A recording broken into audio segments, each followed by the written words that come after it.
Hello, मैं doctor Ranjana Asthana, PhD in political science. आज का वीडियो बजट को लेकर बनाया गया है, जिसमें बजट के सिद्धांतों पर चर्चा की जाएगी। बजट एक बड़ा ही पॉपुलर वर्ड है जिसके बारे में हम सभी जानते हैं, और नॉर्मली जो बजट आता है तो उसको लिए लोगों में बड़ी क्यूरोसिटी भी होती है। लेकिन बजट को हम दो तरीके से पढ़ते हैं एग्ज़ाम के लिए। एक तो जो बजट आया है उसमें क्या क्या नया आया है, योजनाओं पर कितने परसेंट दिया गया है, या टैक्स का स्लैब्स क्या है, ये सब तो वो होता है करंट अफेयर्स के पॉइंट ऑफ व्यू से। और एक होता है ट्रेडिशनल जीके के पॉइंट ऑफ व्यू से, जो पब्लिक एडमिनिस्ट्रेशन और पॉलिटिकल साइंस के स्टूडेंट हैं जो यूजीसी नेट कर रहे हैं या इन सब्जेक्ट्स को लेकर सिविल सर्विसेज में जाना चाहते हैं, उनके लिए बजट के सिद्धांतों को जानना बहुत ज़रूरी है। तो बजट वर्ड फ्रेंच वर्ड है, आपको पता ही होगा, जिसका अर्थ होता है चमड़े का थैला।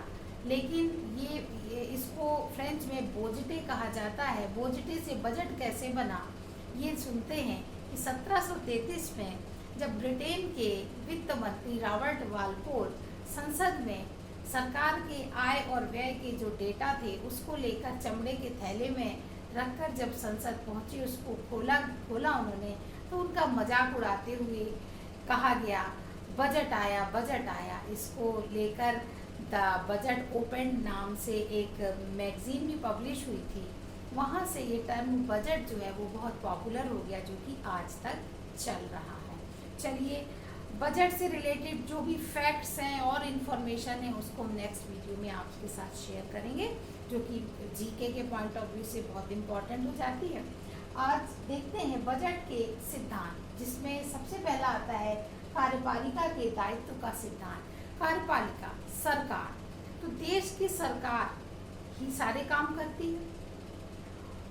नई योजनाओं को चलाना या लोगों की सैलरीज देना, ये सारे काम किसकी रिस्पॉन्सिबिलिटी है? सरकार की। तो सरकार की जिम्मेदारी बन जाती है कि वो अपने खर्चे को चलाने के लिए कहाँ से मांगेगी, पैसे कहाँ से आएंगे, और जो खर्च किया है उसका भी उन्हें देना पड़ता है हिसाब किताब।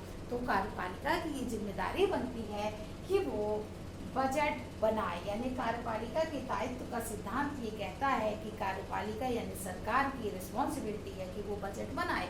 इसके लिए उसको वित्त मंत्रालय सपोर्ट करता है, वो उसके सहयोग से इसको बनाती है।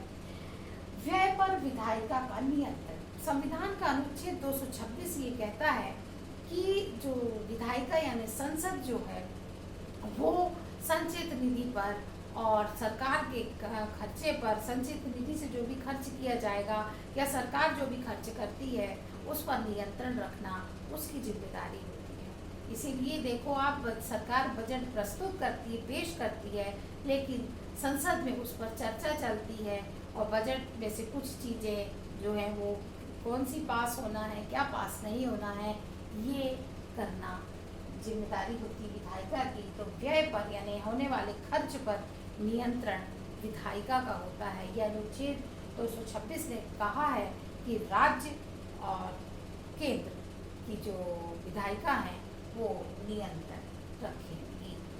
वार्षिकता का सिद्धांत, आपको पता है कि बजट एक वर्ष के लिए पारित किया जाता है। तो एक वर्ष के लिए जो भी योजनाओं पर खर्च करने के लिए हमको धनराशि मिली है वो एक वर्ष में खत्म हो जानी चाहिए। एक वर्ष की समाप्ति के बाद उस धनराशि मतलब तब तक उसको कंप्लीट होना चाहिए। अगर वो बचता है इसका मतलब आपने जो भी बना कर दिया था या तो वो सही नहीं था या आपने उतना काम नहीं किया। सिंपल सी बात है। स्पष्टता, बजट की भाषा जो है बहुत स्पष्ट होनी चाहिए, क्लियर होनी चाहिए, भ्रम की स्थिति पैदा ना, आम जनता को समझ में आ सके। तो बजट की भाषा हमेशा बहुत स्पष्ट होनी चाहिए, इसका प्रचार प्रसार भी मीडिया के द्वारा होना चाहिए। संतुलित बजट हमेशा संतुलित, बैलेंस होना चाहिए, ना बहुत ज़्यादा घाटा ना बहुत ज़्यादा फायदा। अच्छा बजट वही माना जाता है और वही बजट सफल होता है जो कि संतुलित होता है।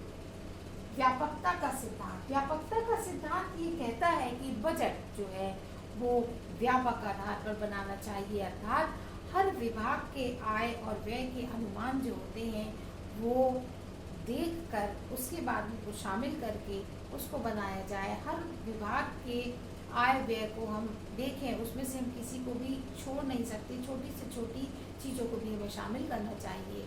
वही बजट सफल है जो व्यापकता के सिद्धांत पर आधारित होता है। अवसान का नियम, अवसान का नियम वार्षिकता के सिद्धांत का परिणाम है। वो ये कहता है कि एक वर्ष के लिए जो हमने अनुदान राशि जो हमने ली थी, पारित करवाई थी, वो एक वर्ष के अंदर खत्म हो जानी चाहिए। उसका पूरा काम, जिस काम के लिए ली थी, वो एक वर्ष में वो काम हो जाना चाहिए और वो धनराशि खर्च हो जानी चाहिए। शुद्धता, ना कि अनुमान। जैसे बजट बनाया जाता है तो हर विभाग के आय और व्यय के बारे में हमको पूरी जानकारी होनी चाहिए। हम अनुमानों के आधार पर बजट नहीं बना सकते, उससे तो सारा डेटा ही गड़बड़ हो जाएगा हमारा। तो बजट जो है वो शुद्ध आय पर होना चाहिए, अनुमानों पर आधारित नहीं होना चाहिए। नगद आधार पर बजट बनाया जाना चाहिए, यानी अगले वर्ष अगर हमको कोई इनकम होने वाली है तो उस इनकम को हम इस साल के बजट में शामिल नहीं कर सकते हैं। या मान लो नहीं हुई तो बजट तो एक वर्ष के लिए बनता है, तो उस एक वर्ष पर जो भी हमको नगद मिलने वाला है और जो भी हमें खर्च करना है वो हम उसके आधार पर बनाएंगे, ना कि अगले साल के अनुमानों के आधार पर बनाएंगे। इन सिद्धांतों का पालन करते हुए ही हमें बजट बनाना चाहिए, तभी ये बजट एक अच्छा, संतुलित और सफल बजट माना जाता है। उम्मीद है आपको समझ में आया होगा। कोई डाउट हो तो कमेंट बॉक्स में जाके बताइए। वीडियो को लाइक करिए, शेयर करिए, सब्सक्राइब कीजिए, जिससे ज़्यादा से ज़्यादा लोगों तक, ज़्यादा से ज़्यादा स्टूडेंट्स इसका बेनिफिट ले सकें। Okay, thank you, bye bye.